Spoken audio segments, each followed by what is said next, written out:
ఇయా కుక్షి విపరే కృత్వా స్వయం రక్షతి సర్వతః నమామి జననీం దేవీం పరా ప్రకృతి రూపిణీం కృచ్ఛేణ మహతా దేవ్యా ధారితోహం యథోదరే తత్ప్రసాదాత్ జగద్దృష్టం మాతర్నిత్యం నమోస్తుతే పృథివ్యా యాని తీర్థాని సాగరాదీని సర్వతః వసంతి యత్ర తాం నౌమి మాతరం భూతి హేతవే. మాతృదేవో భవ పితృదేవో భవ. ఇప్పుడు మనము జూన్ నెల 2026 సంవత్సరం గోచార ఫలితాలు ఏ విధంగా ఉంటాయి అనేటటువంటి విషయాన్ని మనం సశాస్త్రంగా తెలుసుకునే ప్రయత్నం చేద్దాము. ఇందులో నా కల్పనలు కానీ కల్పితాలు కానీ ఏమి ఉండవండి. మిమ్మల్ని సంతృప్తి పరచడం కోసం 100 కోట్లు వస్తాయి, 2 స్త్రీలు వచ్చేస్తారు, మీరు కోట్లు సంపాదిస్తారు, ఇట్లాంటి మాటలు ఉండవు. అలాగే మిమ్మల్ని భయభ్రాంతులు చేసేసి ఆ గ్రహం మీద బాగాలేదయ్యా, నువ్వు చచ్చిపోతావు, లేకపోతే నీ కొంపంతా మునిగిపోతావు, లేకపోతే నువ్వు పీకల దాకా మునిగిపోతావు, నువ్వు అప్పులు పాలైపోతావు, నాశనం అయిపోతావు, ఇలాంటివి ఏమి చెప్పి మీ చేత ఒక జపం పెట్టించాలి, ఆ డబ్బులు ఏవో నాకు రావాలి అనేటటువంటి విషయం కూడా ఉండదు. కేవలము శాస్త్రం కోసమే పెట్టబడినటువంటి మన ఛానల్లో. మీకు శాస్త్రమే కావాలంటే మా దాన్ని చూడొచ్చు, లేదా మీకు కావాలనుకుంటే వేరే ఛానల్ ఏమైనా చూడవచ్చు. అంటే సశాస్త్రంగా చెప్పేవాళ్ళు కూడా ఉంటారు. అందులో సశాస్త్రంగా చెప్పేవాళ్ళది మాత్రమే మీకు అర్థమైపోతూ ఉంటుంది. 4-5 సార్లు చూశాక లక్షలు ఎక్కడి నుంచి వస్తాయి, కోట్లు ఎక్కడి నుంచి వస్తాయండి, అవన్నీ మీకు అర్థమైపోతుంది. మీరు బడాయి కబుర్లు చెప్తున్నారా, నిజానికి యథార్థం శాస్త్రం చెప్తున్నారా అనే విషయాన్ని దాన్ని గమనించి మీరు ఫాలో అవ్వండి. ఓకే, ఇప్పుడు వృషభ రాశి వారికి జూన్ నెల 2026 సంవత్సరంలో గోచార ఫలితాలు ఏ విధంగా ఉంటాయో సశాస్త్రీయమైన పద్ధతులు తెలుసుకునే ప్రయత్నం చేద్దాము. వృషభ రాశి వారికి ఇక్కడ మనము రవి 15వ తారీఖు వరకు జన్మంలోను, తదుపరి ద్వితీయ స్థానంలో 16వ తారీఖు నుంచి నెలాఖరు వరకు ఇక్కడ మీకు రవి యొక్క సంచారం గోచరిస్తోంది. ఇక్కడ ఈ వృషభంలో ఉన్నటువంటి 10 రోజులు కూడా మీకేమవుతుందంటే జన్మంలో అవుతుంది. జన్మంలో కానీ తదుపరి వృషభంలో ప్రవేశించినటువంటి వాటిలో 2వ స్థానం అవుతోంది. 1, 2 స్థానాల్లో రవి శుభ ఫలితములను ఇవ్వజాలరు. మొదట ఉన్నటువంటి ఆ 10 రోజుల్లో 15వ తారీఖు వరకు మాత్రం మీకు చెడు ఆలోచనలు, చెడు వైపు ఎక్కువగా మనసు లాగటం లాంటి ఫలితాలన్నీ కనిపిస్తూ ఉంటాయి, చెడు ప్రవర్తన వైపు. తదుపరి ద్వితీయంలోకి వచ్చిన తర్వాత ఆయన ధనానికి ఇబ్బంది కలిగించేటువంటి పరిస్థితి, మాటలో కఠినత్వం, అంటే కొంచెం రూట్ గా మాట్లాడటము, దాని ద్వారా మిత్రులు కూడా శత్రువులుగా మారిపోతూ ఉంటారు. అలాగే కుటుంబంలో కూడా కొంచెం పరిస్థితులన్నీ కూడా ఆహ్లాదకరంగా ఉండవండి. వాళ్ళు ఏదో ఒకే వస్తువు, ఇప్పుడు ఎందుకంటే మనకి ధనానికి ఎప్పుడైతే ఇబ్బంది కలిగిస్తున్నాడో భార్య ఏదో కావాలంటుంది, పిల్లవాడు ఏదో కావాలంటాడు, మన దగ్గర ఉన్న డబ్బులు చాలినప్పుడు ఏమవుతుందంటే సహజంగానే మగవాడికి కొంచెం చికాకు పరాగా ఉంటుంది. తద్వారా మీరు చిరాకు పడితే వాళ్ళకి బాధపడతారు. ఆ విధంగా కుటుంబంలో కూడా ఏ విధమైనటువంటి ఆహ్లాదకరమైన పరిస్థితులు ఉండవు. ఇది రవి గ్రహం యొక్క సంచారం వల్ల ఫలితాలు ఉన్నాయి. అయితే ఈ వృషభ రాశి వారికి కుజుని యొక్క సంచారం 10 రోజులు, అంటే 21వ తారీఖు నుంచి 10 రోజులు మాత్రం ఇక్కడ మీకు జన్మంలో చూపిస్తుంది. మరి 1వ తారీఖు నుంచి 20వ తారీఖు వరకు ఎక్కడికి పోయాయి అన్నట్టయితే కుజుని యొక్క సంచారం మేషంలో ప్రారంభమైంది కాబట్టి 1000 స్థానంలో ఉన్నారు కుజుడు. 1000 స్థానంలో కుజుడు ఏ విధమైన శుభఫలితాలు ఇవ్వజాలడు. డబ్బులు ఖర్చు, ధన నష్టం, ధన వ్యయము, శత్రు భయం, మనోవిచారం, ఇలాంటివన్నీ చెడ్డ ఫలితాలు ఇస్తూ ఉంటాడు. తదుపరి జన్మంలోకి వచ్చిన తర్వాత ఇక్కడ ఒక 10 రోజులు ఉంటున్నారు. జన్మంలో కూడా ఆయన చెడు ఆలోచనల వైపు, చెడు ప్రవర్తన వైపు ఎక్కువ మొగ్గు చూపించేటువంటి అవకాశం ఈ కుజుని యొక్క సంచారం వల్ల మనకి కలుగుతూ ఉన్నాయి. ఇకపోతే ద్వితీయ స్థానంలో గురువు ఒక్కరోజు ఉన్నారు. ఒక్కరోజు కూడా కాస్త ఏదో మీకు అనుకూలమైన ఫలితాలు ఇస్తారు. కానీ తదుపరి గురువు తృతీయ స్థానం అయినటువంటి కర్కాటకంలో 29 రోజుల పాటు సంచారం చేస్తున్నారు. తృతీయ స్థానంలో గురువు యొక్క సంచారం వల్ల మీ కుటుంబంలోని వారు కానీ, మీరు ఉద్యోగం చేసే స్థలంలో కానీ, వ్యాపారం చేసే స్థలంలో కానీ, ఎక్కడ మీరు వ్యవసాయ విషయంలో మీరు ఏ పని చేసినప్పటికీ కూడా ఒక సహాయ సహకారాలు అందనటువంటి పరిస్థితి ఉంటూ ఉంటుంది. ఎవరు మీకు సహకరించరు, మనసా వాచ కర్మణ కూడా.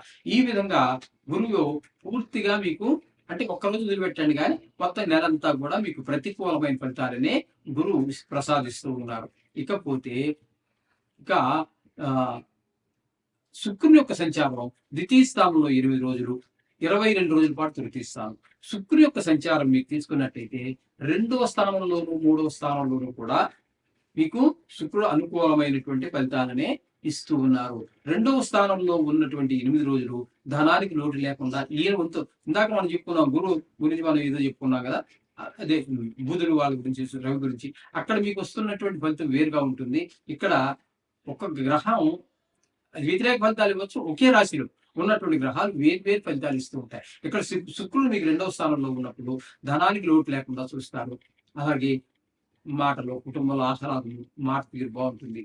కంటి జబ్బులు ఉన్న వాళ్ళకి కొంచెం అనుకూలమైనటువంటి ఫలితాలు ఉంటాం. ఇవన్నీ మీకు ద్వితీయ స్థానంలో ఉన్నప్పుడు. తృతీయంలో ప్రవేశించిన తర్వాత అందరి యొక్క సహాయ సహకారాలు కూడా మీకు తెలిసిన వారు, తెలియని వారు, ఉద్యోగ స్థలంలో, ఇంట్లో, బయట అన్ని చోట్ల కూడా మీకు అనుకూలమైనటువంటి ఫలితాలన్నీ కూడా ఈ శుక్రుడు ఇస్తున్నాడు. మీకు పూర్తి ఫలితాలను శుక్ర భగవానుడు ప్రసాదిస్తూ ఉన్నాడు. ఇకపోతే బుధుని యొక్క సంచారం తీసుకున్నట్టయితే ద్వితీయ స్థానంలో ఒక 22 రోజులు బుధుడు 22 రోజులు మీకు అనుకూలమైన ఫలితాలు ఇస్తూ ఉన్నారు. 2వ స్థానంలో ఉన్న కారణంగా ధనము, వాక్కు విషయాలన్నింటిలో కూడా మీకు ఇంట్లో అందరూ ఆనందంగా ఉండటం లాంటివి అన్ని మనకి ఇస్తూ ఉన్నాడు బుధుడు. తదుపరి ఆయన 8 రోజుల పాటు మళ్ళీ తృతీయ స్థానంలో. ఈ తృతీయ స్థానంలోకి వచ్చాక ఎవరి యొక్క సహాయ సహకారాలు మీకు అందకుండా పోతాయి, వారు అనుకూలించజాలరు. ఈ విధమైన ఫలితాలన్నీ ఇస్తూ ఉన్నారు బుధుడు. ఇకపోతే చతుర్థ స్థానంలో కేతువు. చతుర్థ స్థానంలో కేతువు అనుకూలమైన ఫలితాలు ఇవ్వజాలరు. మా అమ్మగారి యొక్క ఆరోగ్య విషయంలో ప్రత్యేకమైన శ్రద్ధ తీసుకోండి. అలాగే విద్య విషయంలో శ్రద్ధ వహించండి.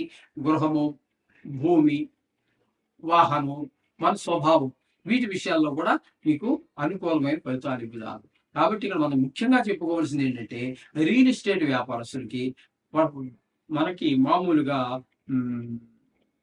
వాహనాలు అంటే కొత్త షోరూమ్ పెట్టుకున్న వారు కానీ, లేదా పాత వాహనాలు కొని వాటికి రిపేర్ చేసి మళ్ళీ అమ్ముకునేటటువంటి వారికి కానీ అనుకూలమైన కాలం కాదు ఇక్కడ. అందుచేత ఈ విధమైనటువంటి పరిస్థితి ఉంటుంది. ఇక్కడ తగు జాగ్రత్త తీసుకోండి. ఇకపోతే ఇక్కడ మీకు దశమ స్థానంలో రాహుగ్రహ సంచారం. దశమ స్థానంలో రాహుగ్రహ సంచారం వల్ల వృత్తిపరమైన ఇబ్బందులు చాలా ఉంటాయి. వృత్తిపరమైనటువంటి ఇబ్బందులు. మీరు సొంతంగా వ్యాపారం చేసుకున్నారు, వ్యాపారం లాగకపోవటము, లేకపోతే వ్యాపారంలో నష్టం రావటము, మీరు కొన్న వస్తువు సడన్ గా రేటు తగ్గిపోవడం ద్వారా మీరు అమ్మవలసిన పరిస్థితే కదా, దాచుకోలేదుగా, తగ్గింది కదా అని కొన్ని వస్తువులు నిలవ పెట్టచ్చు, కొన్ని వస్తువులు అమ్మవలసిందే, పాడైపోతాయి. అందుచేత ఆ విధంగా మీకు వృత్తిరీత్యా ప్రైవేట్ వ్యాపారస్తులు. అదే ప్రభుత్వ ఉద్యోగి ఉన్నాడు అనుకోండి, వాడికి నష్టం రావడానికి అవకాశం ఉండదు. కానీ అతను చేసినటువంటి పనిని వాళ్ళ బాస్, వారికి వారి పై అధికారి ఎవరైతే ఉన్నారో వారు ఏంటయ్యా ఇంత అన్యాయంగా చేస్తున్న పని అని బాగలేదు అని చెప్పి కొంచెం ఒక రకంగా చూడటం, సరైన గౌరవం లభించకపోవడం లాంటి మనం చేసే పనులు కూడా అవకతవకలు జరిగే అవకాశం ఉంటుంది. ఇందుకు కారణం ఇక్కడ రాహుగ్రహం ఉన్నారు కాబట్టి ఈ విధమైన వృత్తి వ్యాపార విషయాల్లో ఇబ్బందులు కలుగుతూ ఉంటాయి. ఇకపోతే వీరికి శని భగవానుడు ఏకాదశి స్థానంలో ఉన్నారు. పూర్తి అనుకూలుడు. ఏకాదశి స్థానం అంటేనే లాభస్థానం అంటారు. ధనానికి లోటు ఉండదు. మీరు అలాగే ధనం మీరు ఊహించని విధంగా కూడా వచ్చే అవకాశం కూడా ఉంటుంది. అలాగే అలాగే అప్పటి వరకు మీకు శత్రువులుగా ఉన్న వాళ్ళు మిత్రులుగా మారే అవకాశం ఉంటుంది. అలాగే ఈ చాలా విషయాల్లో మీకు అనుకూలమైనటువంటి ఫలితాలు, అన్ని విషయాల్లోనూ ఆర్థిక పరమైనటువంటి ఇబ్బందులు లేకుండా మీకు శని భగవానుడు మీకు వృషభ రాశి వారికి చక్కగా కాపాడుతూ ఉంటాడు. చేత ఈ విధమైనటువంటి ఫలితాలన్నీ కూడా మనకి ఈ వృషభ రాశి వారికి గోచరిస్తున్నాయి. మొత్తంగా వీరికి చెప్పాలి అన్నట్టయితే శుక్రుడు పూర్తి శుభుడు, శని పూర్తి శుభుడు, ఇకపోతే బుధుడు ఒక 22 రోజుల పాటు మీకు పూర్తి శుభుడు. కాబట్టి యావరేజ్ గా ఉందని చెప్పుకోవచ్చు. ఎందుకంటే గోచారంలో 2-3 గ్రహాలు 3-4 గ్రహాలు కనుక అనుకూలంగా ఉన్నట్టయితే బాగున్నట్టు కానీ మనం చెప్పుకోవచ్చు. ఎప్పుడు కానీ ఎక్కువ గ్రహాలు ప్రతికూలంగానే ఉంటూ ఉంటాయి, అది గుర్తుపెట్టుకోండి. అంచేత మీరు ప్రతికూలంగా ఉండనివ్వండి, అనుకూలంగా ఉండనివ్వండి, కానీ మీరు మాత్రం నిత్యము నవగ్రహాల యొక్క ఆ శ్లోకాలు ఏవైతే ఉన్నాయో మనం చెప్పుకున్నాం కదా, అవి చదువుకోండి. అవి చదువుకున్నట్టయితే అనుకూలంగా ఉన్న గ్రహాలు మరింత శుభాన్ని, ప్రతికూలంగా ఉన్న గ్రహాలు కొంత అనుకూలంగా మారే అవకాశం ఉంటుంది. ఆ విధంగా చేయండి. శుభం భూయాత్.